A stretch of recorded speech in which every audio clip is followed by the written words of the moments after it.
by halftime. Now, Wow. I only ate one. Contrary to what my tweets may have led anyone to believe, I ate one while I was there.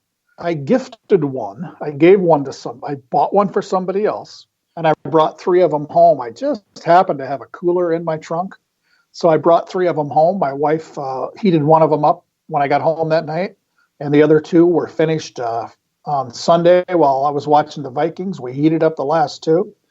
And I also tweeted out the latest edition of the John's Journal Top 5 Concession Items, and Becker pork chops with a bullet are number 1 on that list. No surprise to me. I've had them before, but it's been a few years. And it will take a mighty effort to knock them off that top spot. We'll see what goes on here as the year continues. But yeah, if you're ever in Becker on a football Friday night, don't wait till halftime to go checking for pork chops, because you might have missed the boat on those. Speaking of pork chops, here's another pork chop note.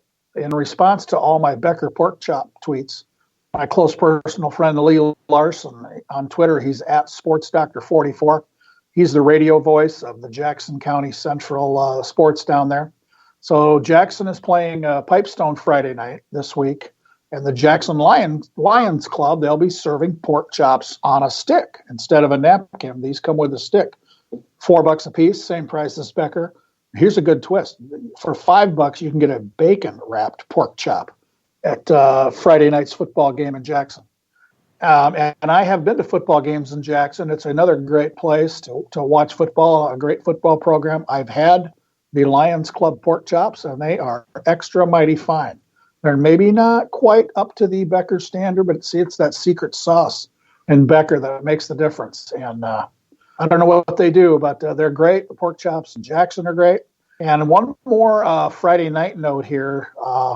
There's going to be a taco feed at New Richland, Heartland, Ellendale, Geneva. If you're not aware, that's one school. Southern Minnesota, New Richland, Heartland, Ellendale, Geneva. They're going to play Friday night. The visiting team is Lake Crystal Welcome Memorial. So you got 3 hyphens in those 2 schools, just to make it clear. And they're going to have a taco feed. But here's something else that I'm familiar with growing up in rural America. They're going to play cow pie bingo before the game, starting at 5:30. Now, Jim, are you aware of cow pie bingo? I have to admit I am not. Okay. Basically, you lay out a piece of dirt or grass. You basically make a bingo board, as many spots as you want. It's fenced in, and you put a cow out there, and then people buy a spot. You'll say, I want, B8. You put down your $1, your $5, whatever, and the winner is determined by on which spot the cow does his business, no matter how long that might take. I'm not kidding. Where the cow pie falls, there's your winning spot in cow pie bingo. And I assume winner takes all. And I can't imagine a more exciting time than leaning over a fence watching a cow, cheering for it to do its business on the spot that you paid for. How about that? Well, I mean, speechless. I have cable TV, but I guess I could save some money. I guess I don't. I mean, well, I was going to try to make some kind of a streaming services joke. I don't think I'm going to go there. We'll let this pass. No, the cow can stream anywhere. I don't think it's the streaming from the cow that's going to decide the winner. I think it's the other number. At least in my vast cow pie bingo experience, it's got to be a pie, to put it bluntly. Yeah. So have fun in Jackson Friday night. I'm not going to be there, but I can't wait to hear how it goes. Absolutely. All right, let's move on to our other highlights, anthems of the week. Yeah, we had a couple of great ones. One I saw in person, one I saw on video. Up in Becker, a really talented junior named Aria Webster sang the anthem from the press box, holding the PA guy's mic, and I was standing right next to her, and tweeted some video of her and kind of the scene looking out of the press box. She did a tremendous job, and it's always fun to see high school kids involved in all these things. And there was a really cool rendition of the anthem at a swimming and diving meet involving St. Cloud Cathedral. I think there were 4 members of the St. Cloud Cathedral girls swimming and diving team. They are taking an American Sign Language class at Cathedral. So while the anthem is being played, these 4 girls wearing their their swimsuits, their competition gear, they signed the national anthem. I did tweet that out, a retweet from St. Cloud Cathedral. That's really neat to see, special stuff like that. Yeah, absolutely. More highlights, band of the week, and other stuff of the week. Yeah, well, just a few tidbits here. Band of the week. This is becoming more common. A pep band playing at a cross-country meet. The latest one was up in Perham, which is one of the dominant cross-country schools in Minnesota. They hosted a meet, and I saw a video of the Perham High Pep Band cranking out tunes before, and I assume during the meet while kids are running. Another neat thing, last Friday night in Painesville, they had the 40-year celebration of their 1979 state tournament football team. This was part of homecoming. The opponent was Eden Valley Watkins. I believe Painesville won the game, and at halftime they bring out the old timers from the state tournament team, the first one in Painesville history, 1979. They're not that old, though. I'm older than those guys, so I don't, they're kids. They're still kids. But congratulations. That's pretty cool. I don't know how many of them they had there, but pretty neat to recognize that kind of history. And now this week, we've got section tournaments going on in girls tennis and boys and girls soccer. Really cool girls tennis matchup in the Section 8A team tournament Thursday. I think this match is in Fargo, indoors, hopefully, because they're going to get some snow up there, it sounds like. But it's Wadena Deer Creek versus Perham, which we just talked about with their pep band. And you got a father and son coaching thing here. The Wadena Deer Creek head coach is Jordan Cressup.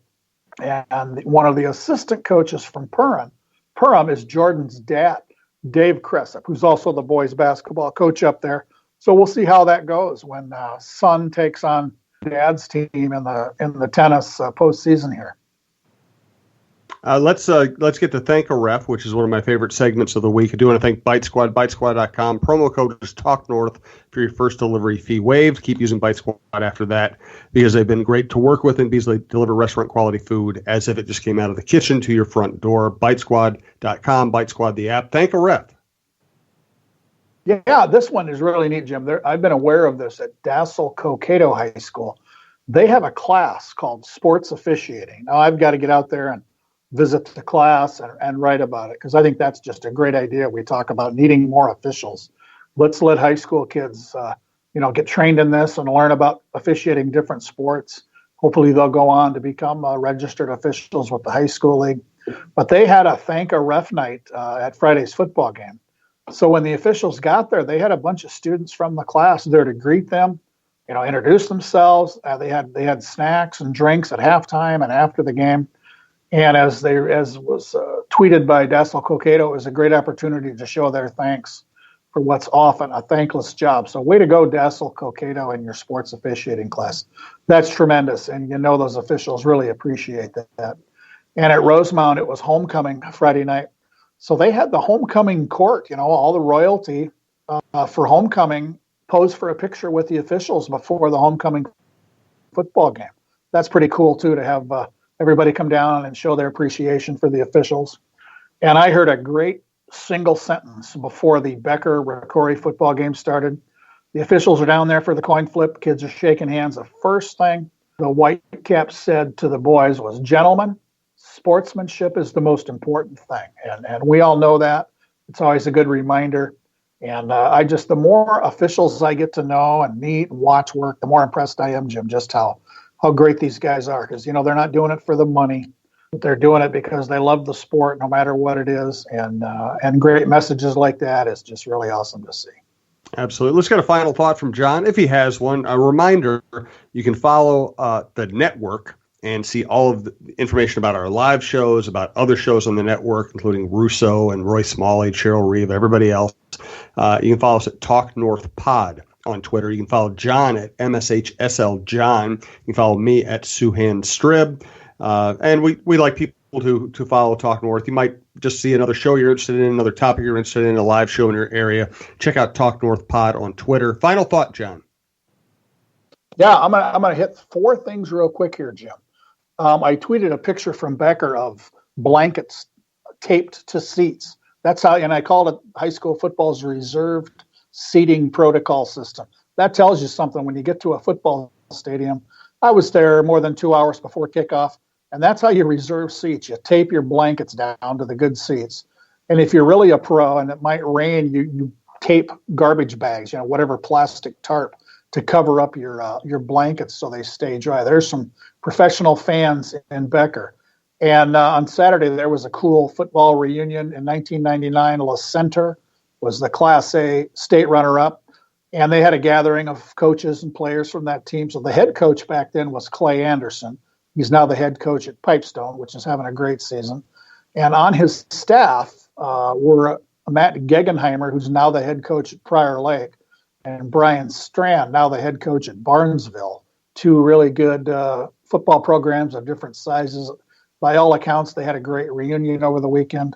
There was a volleyball match in Wadena last week. Teams from New York Mills and Wadena Deer Creek. They do this every year. It's an orange out for childhood cancer. And the back of these shirts honor the late Jane Feemeyer of Wadena, who everyone knows as the Princess Warrior. And I know Jane's mom, Jill, who's just a sweetheart, and the devotion to Jane by everybody in Wadena and that part of the state is just outstanding. And finally, I want to talk briefly about the pride of St. Francis, Minnesota. Maggie Ewan was a great track athlete in her high school days, still holds state records in the shot put and discus. And she went to Arizona State, was an NCAA champion multiple times in the shot and the discus and the hammer throw.